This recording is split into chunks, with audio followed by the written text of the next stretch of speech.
And hello, my fellow nerds. This is Oracle Nerd here, and welcome back once again to Starfallen Strength. So, as you guys may already notice, my avatar is different now. Because unfortunately, it is no longer Pride Month. Sad, I know.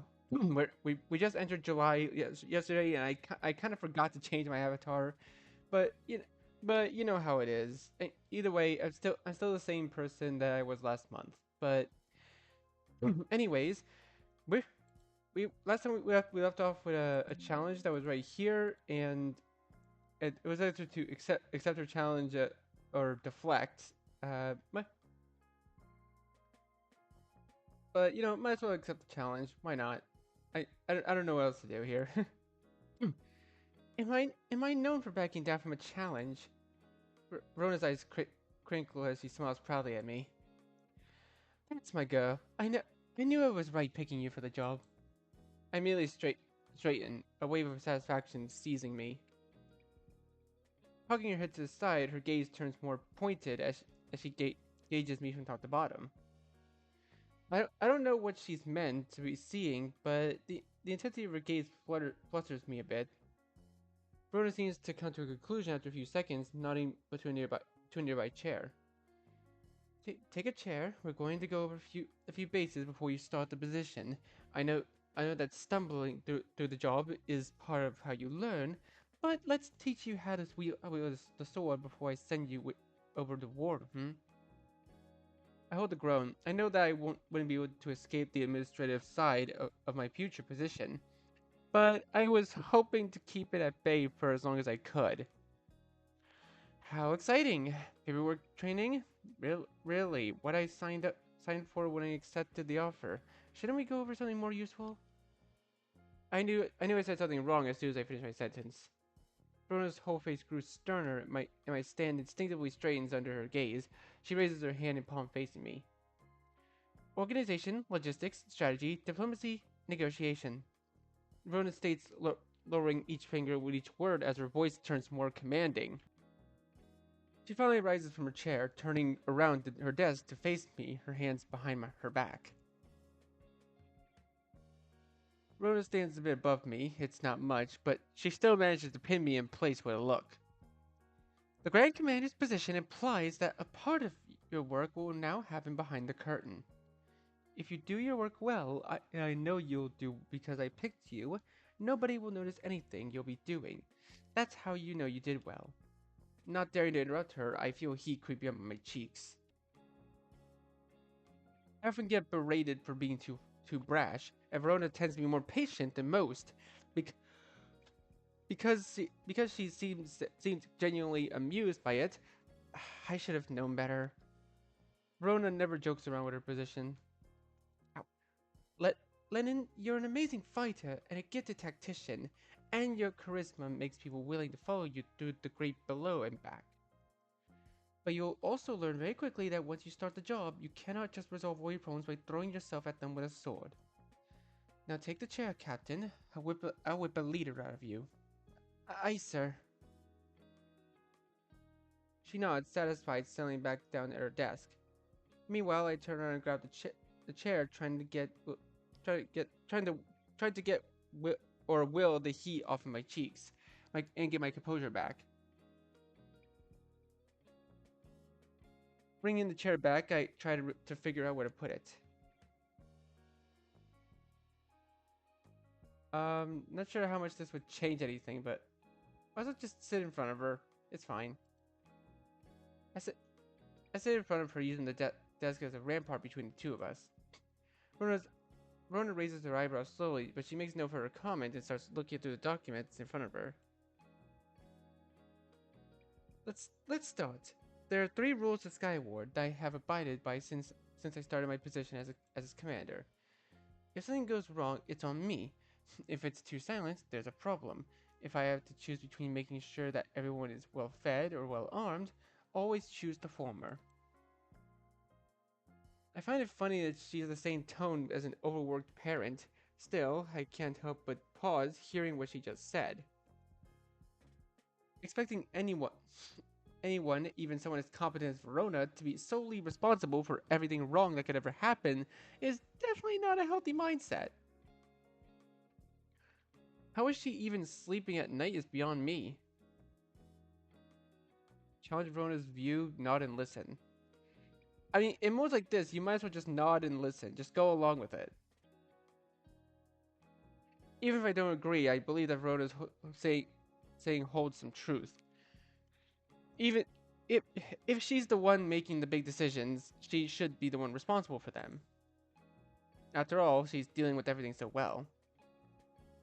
Of course, the beginning will be hard. I can't tell you how many nights I spent patrolling Skyward to make sure that everything was alright. But what the? That's something. But you'll get used to it, and I'll be there to help you at the beginning, of course. Did you have anyone to help you through the first days of your position as you do with me? It's unimportant. I managed. That's the main thing. But Lennon, you're the future of Skyward. Let's concentrate on you, alright? I just nod. I can't help but see those dark circles under Verona's eyes, the tension that seems to never leave her. Hope I'll be able to at least help her release some of that tension. Well, it's something I just received. I'm ready. She holds up a stack of papers. At first glance, the writing seems to be shaky, barely legible sometimes, as if the person's writing was either panicked or in a hurry. Or both.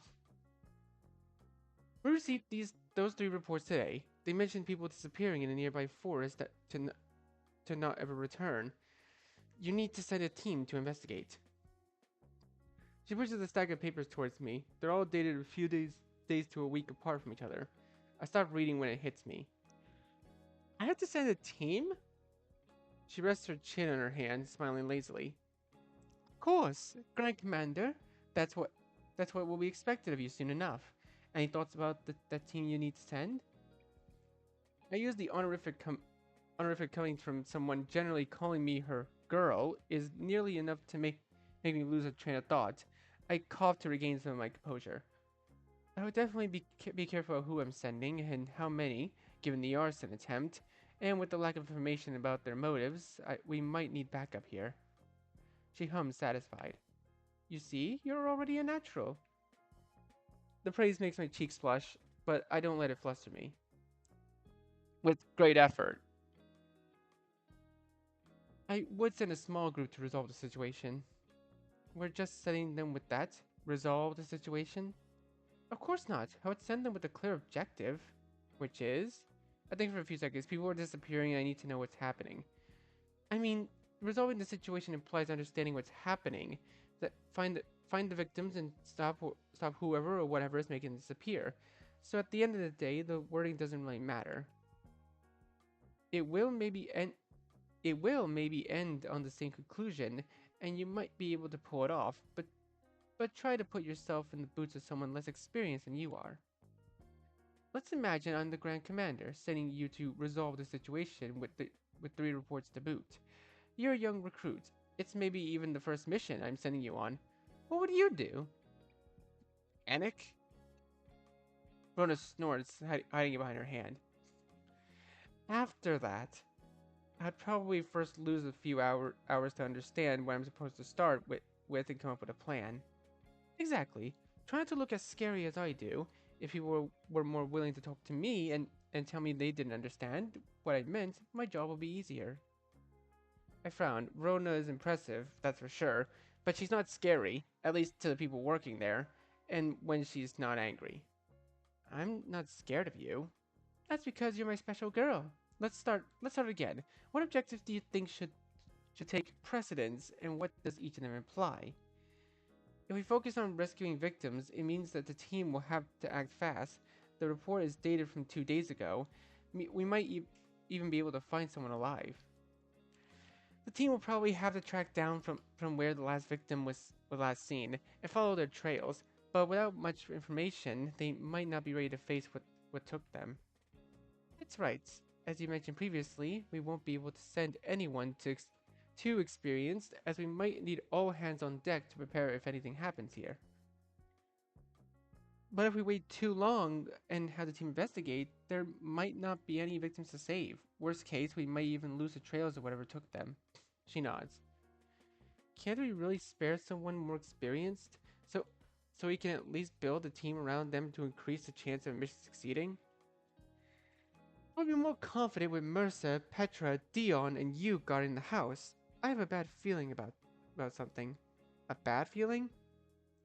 She shrugs, not explaining herself further. It might be experience talking or paranoia.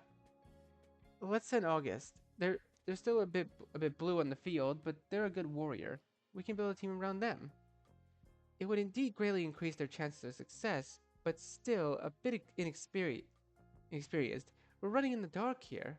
So what are your orders? Well, obviously to investigate first. Order the team to gather information first, so we can access so we can assess next on how to proceed. Rhoda's smile grows as she dutifully writes my order. Aye, Commander. I will be sending your order to the troops so that they can leave right away. I can get used to this title. Barely a taste of power and you're already hooked. Maybe I just like to order you around. Cheeky girl. Not even inducted and already trying to boss me around. Should I call you sir? Depends. Do I get to call you my girl? For once, I seem to have started Verona as I can faintly see her blushing. She also seems to have run out of things to say as she turns her head away from me, hiding her face to sort the reports, before clearing her throat with a note of finality. I'm pretty sure the reports were already sorted. It takes more time to take my eyes away from her and rise from the chair, putting it back where I found it. I walk towards the door at the very last moment, with my hand still on the doorknob. I turn to Verona. Thank you for the lesson. I won't install paperwork ever again. Don't worry. Once you're doing it, you can complain all you want. I hate it too. We share a chuckle before I leave her office behind. I lead us to. Oh, okay. We're in Petra's POV now. Okay, so I just realized that yellow is her. Yellow is the girl on the right's POV, and then blue is the girl on the left's POV. That's very interesting. A very interesting way to do that. I lead us through the stone hallways. Hewn pillars stand guard between us and the drop off of the mountain below. A breeze brings the chilly spring air, slipping a finger beneath my collar, and I tug it just a little higher to keep warm. Soft humming fills the air as we approach the chamber near the back. It's melodic, comforting to someone else, perhaps. There's a thick curtain that blocks the stone archway that leads in. I plan to wait outside, but Lennon yanks the curtain aside. Ooh, wait, who are you? A person stands before us wearing clerical robes in the midst of a sermon. Their eyes flicker towards us for a moment, not breaking the rhythm of their lecture. They soften around the edges, a quiet moment of acknowledgement at our arrival. Zavi Lunahand, the Skyward's priest of Aelair. Zavi Lunahan is your name. That's interesting. To take a pilgrimage to the Sea of Lament is to retrace the very steps of the eternal Alir, where she perished. The goddess's fragmented soul lives within all of her beloved humanity. I offer you all now the gift I wield from her. They pace back and forth. The humming of the crystals fills the room with a strange sense of peace. I can sense the magical energy emanating from them, a calming charm. The, the, parish, the parishioners relax, settling in as the warmth of their magic settles over them. Go in peace beneath the embrace of the moons. I'm not particularly religious. I swore my oath in dedication to Alir. I mean, I myself am not really that religious. Honestly, I've never really been too much of a religious person. I never like thought about I do consider myself a Christian, but not like heavily so. Like I do respect that there are other beliefs out there.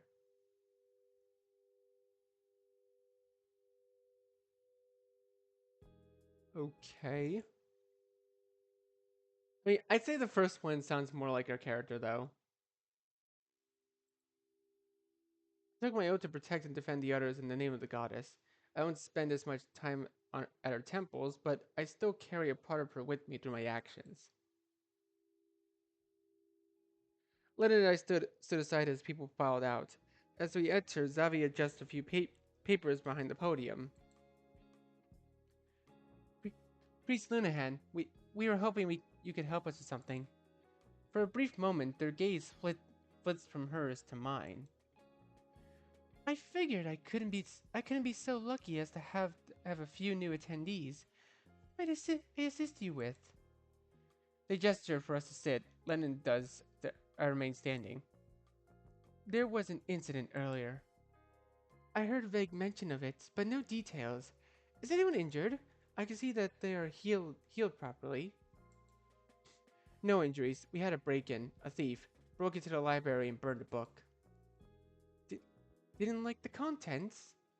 On the contrary, they have the ability to call the all-consuming fire. He burns the object and can recall it later at will. Their eyebrows knit together. But Alir? This this makes sense now. By Alir, this makes sense now. Len leans in, hair spilling over her shoulder. What does? Because there aren't a lot of things that made sense. I've received some missives from temples. There have been arson attacks against libraries, which of many were dedicated to Alir's teachings. I was under the assumption it was a heretic. But it's a scholar using such barbaric methods of collection? The purpose of a library is to share the knowledge, not hoard it for oneself. They let out a quiet, disapproving huff. We might have two pyromaniacs running around. Hopefully, only one. It's Idris. They had the experience of what to do and what to look for. It was targeted. He believes he can do good with the information he collected. And perhaps a misguided soul. How do they recall what they have burned? The ashes reconstitute. Perhaps there is hope for these lost tomes. Yet any wrong can be righted with the proper guidance. If they wanted to, if they wanted to do good, that would be a start. Your Sky Ward was created to do the same. They clasp their hands together. Ah, speaking of, there's an expedition in the works. What for? Some of my guests today came in from the road. There was the monster activity during their travels. Nothing serious. I tended to a few wounds, but I asked if they could be cleared because it's the Pilgrim's Road. I wouldn't want them facing any further danger. Skyward can handle it. They turn to me. I have complete faith in you. Did they submit a report on type, abilities, and numbers? I directed them to the right people. They were frightened. I can only offer comfort. Lennon hops to her feet. Thank you. We've got some reports of our own to deliver. I knew you'd have something for us. I'm relieved that I could be useful. Lynn's already on her way out. The current rod makes a jingling sound as she passes. Leave, stay a little longer. I don't know. I feel like if we leave, then we're probably gonna miss something.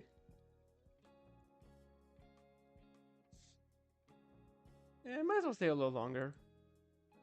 I adjust the tie in my cape, smoothing out as Zavi collects a few things left behind by the parishioners. You had a good crowd today. One of the last pilgrimages of the season.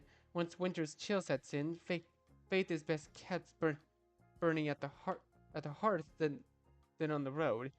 I am grateful the Skyward allows them to rest here. We would be able to offer anyone a safe place to rest. It is a kindness, one I do not take for granted. They place the collected belongings on the table by the door. Ducking their head, they tug at their sleeve. You are always welcome too, if nothing else but to. They pause for a moment, tongue between their teeth as they grapple with the end of their sentence. Find some peace of mind. I would not mind seeing your face in the crowd again.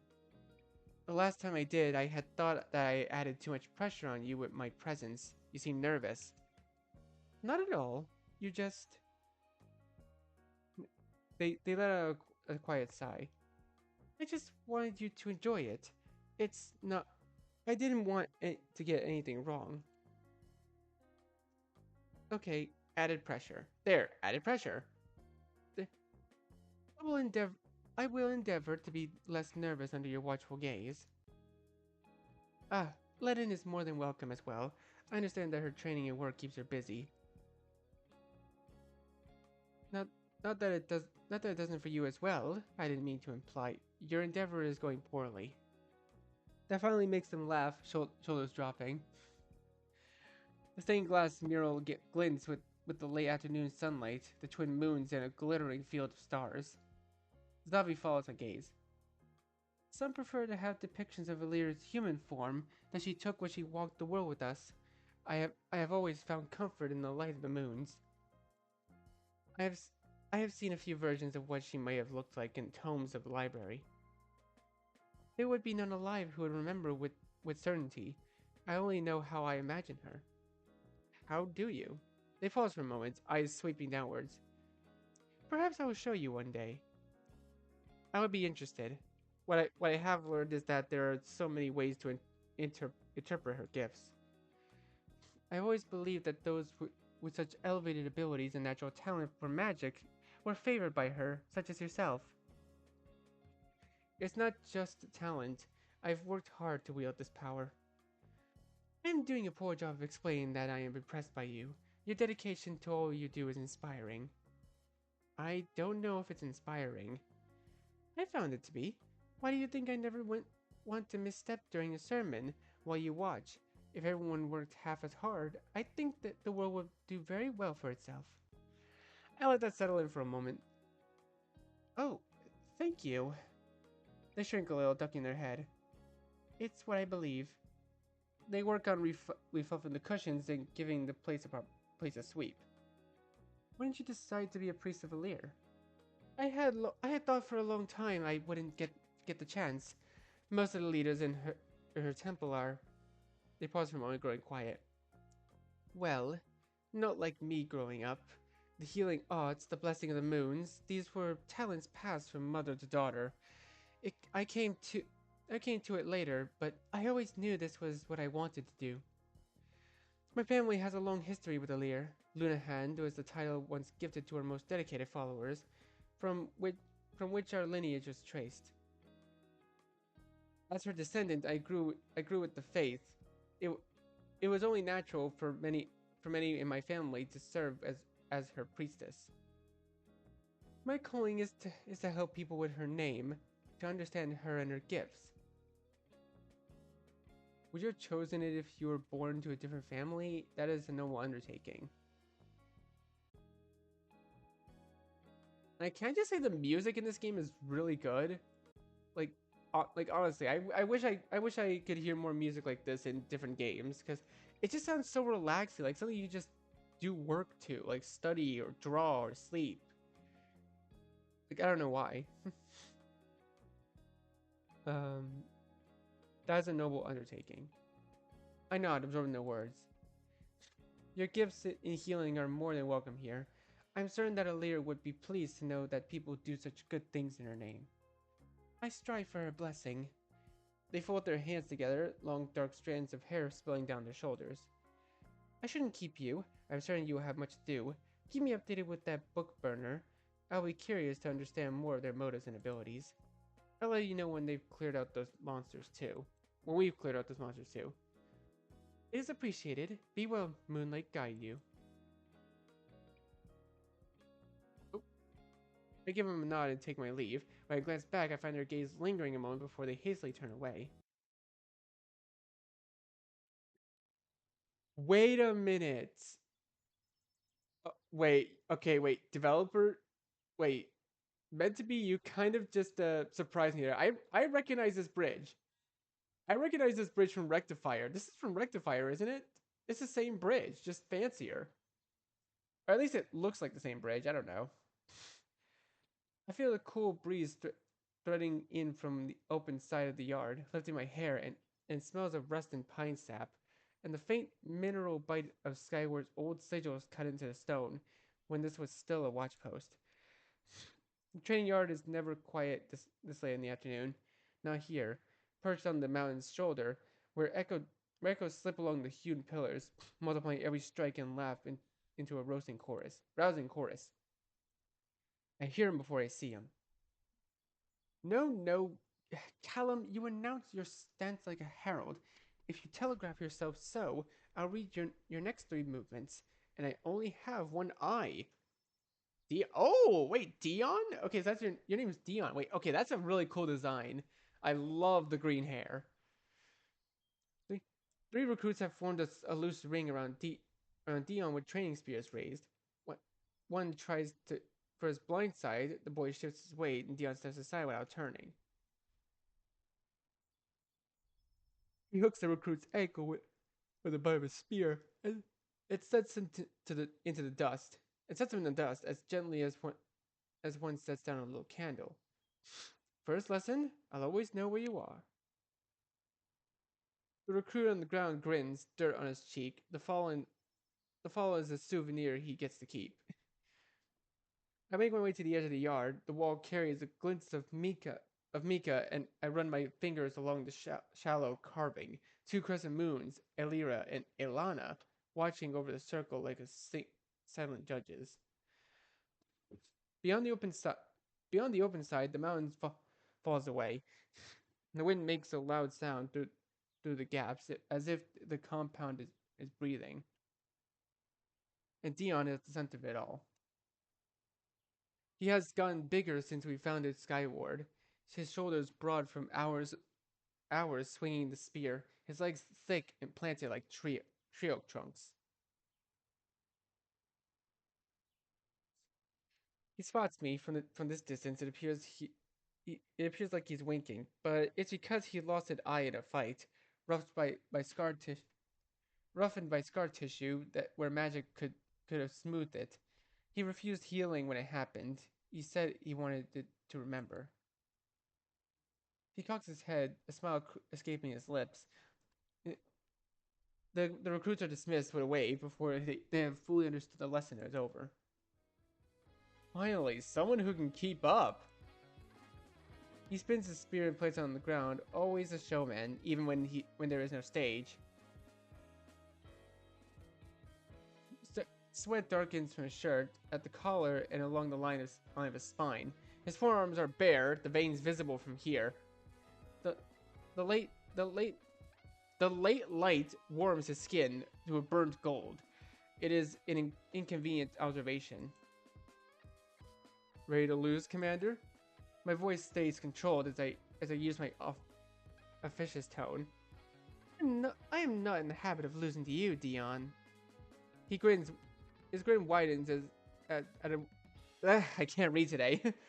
His grin widens at the way I say his name. He is always likes the particular way I say it. That is not what your last bout suggested. Your memory has always been selective. My memory is a sacred archive. Then it is an archive in need of recataloguing. He laughs, low and pleased. Come then, show me what your commander's training has done for you. Wait, do I actually get... Please tell me I actually get to do like an RP... I think it would be really cool if something could be like a visual novel, but then it switches to like an RPG combat system. That would be so sick. I set my satchel down near the bench and step into the circle. He resets into a stance. Loose at the shoulders, weight low. I know the particular way he breathes when he's serious. I know the bruises that I have earned from him and the ones I've given, and the long hours of night watch when he stood too close and we both pretended it was nothing. He rolls his shoulders once, the motion pulling his shirt taut across his back. I pick up the training spear from the rack and settle into my fighting stance. Ooh. Let him chase the first strike, meet him head on and test his footing. Ooh, okay. So we actually do get a bit of combat. Okay. So we actually do get a bit of a combat choice here. I really like that. I like stuff like this. This is cool. I'd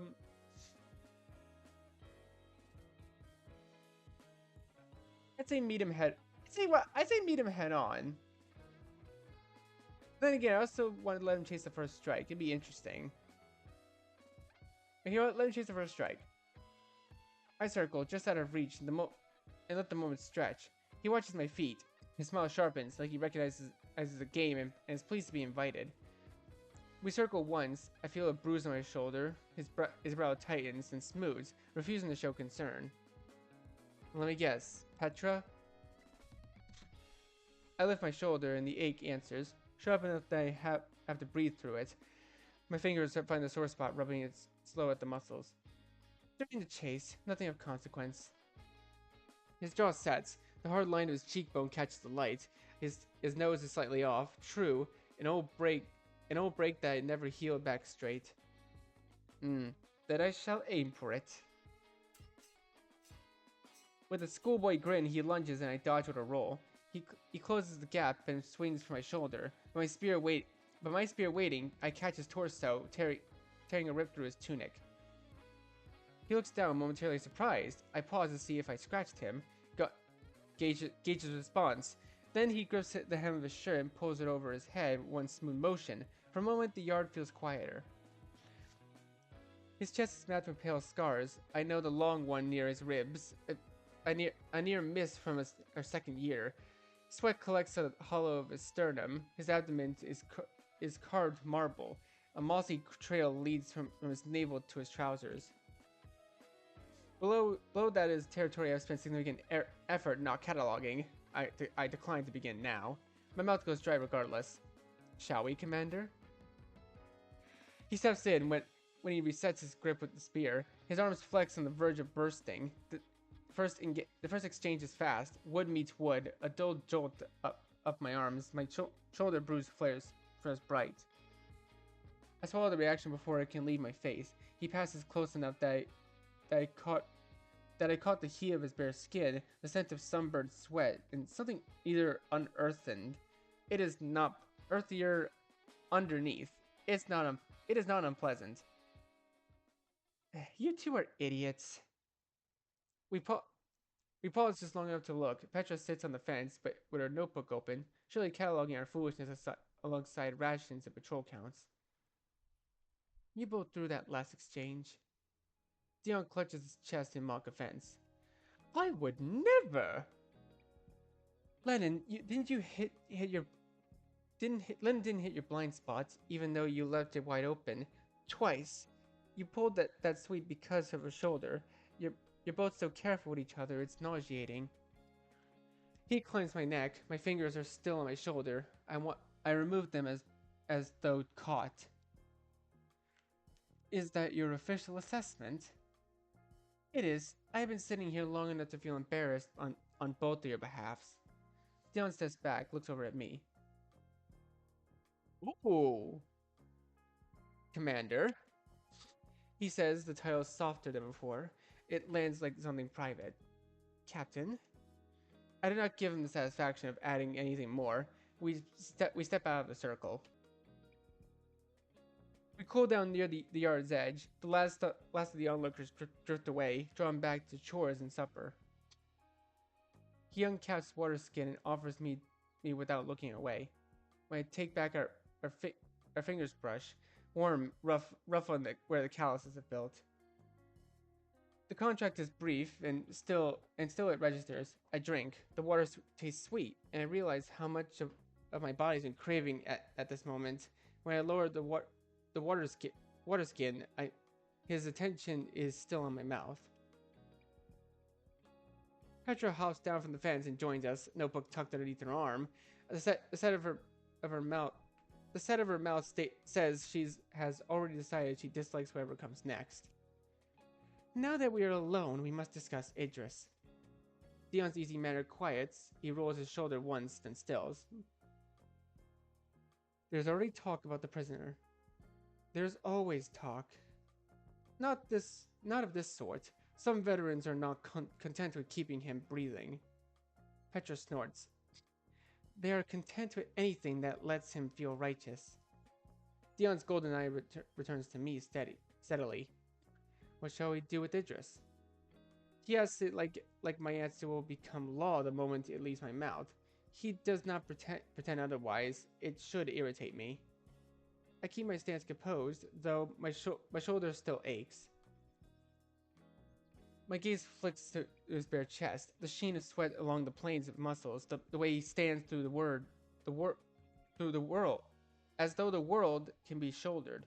Then I catch his look, the one he has perfected as a soldier. Do not look at her like that. Dion's mouth quirks. Like what? Like you were waiting to be told where to stand. He does not answer.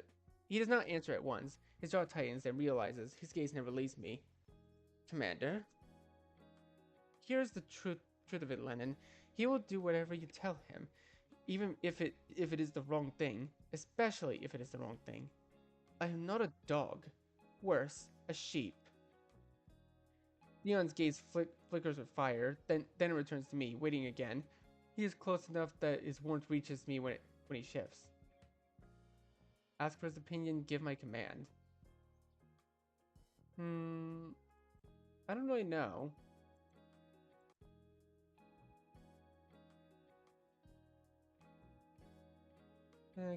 Give my command. We keep the prisoner alive. Dion's shoulders ease in relief. As you command. Petra's expression goes flat, unimpressed. And there it is. Dion's gaze stays on me, too steady. Your decision is mine. The words are meant to be reassurance. We speak of Idris and his containment, our leverage, the dangers of making a martyr. Petra offers strategy like she's laying stones in a wall. Dion listens, quiet. At some point, I notice him reaching for his discarded shirt, bunching it in a fist, then thinking better of it. He stays bare-chested, unbothered by everything except my bruise. His gaze drifts to my shoulder again. It troubles you? It will pass. Petra closes her notebook with a definitive snap. I am going to eat. You're welcome to join me once you have finished solving whatever this officially is. Eat something, both of you. It is from Petra that an act of devotion. She turns on her heel and walks away. Dion's attention returns to me.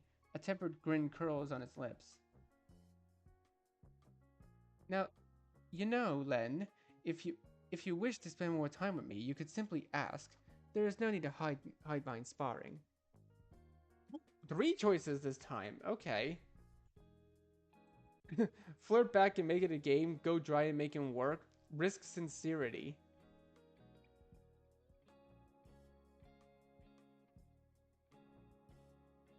I actually don't know which one to choose for this one.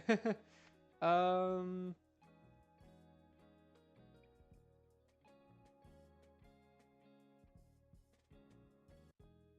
whoops, wrong click.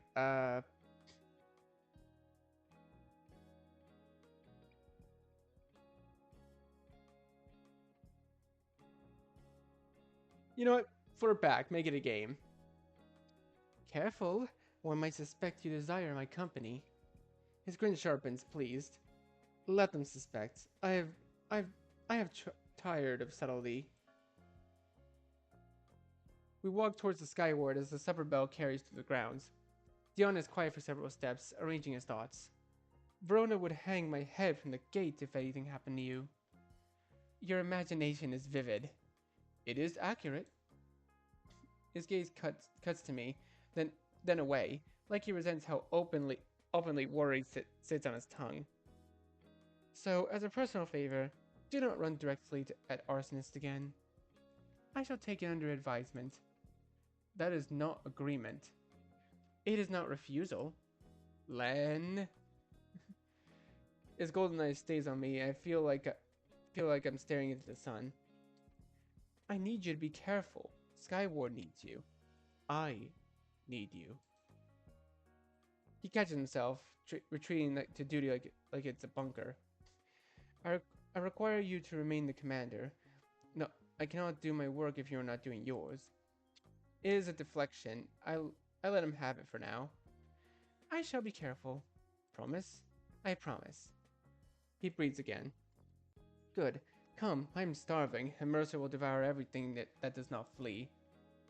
We resume walking. His hands brushes mine. It is brief, deniable if one wishes to lie. There is heat. There is heat where he touched me. When I glance at him, he is watching me as if Petra's accusation is lodged somewhere tender. We are careful with each other. The question is why. And what happens when one of us ceases to be? Ooh. Alright.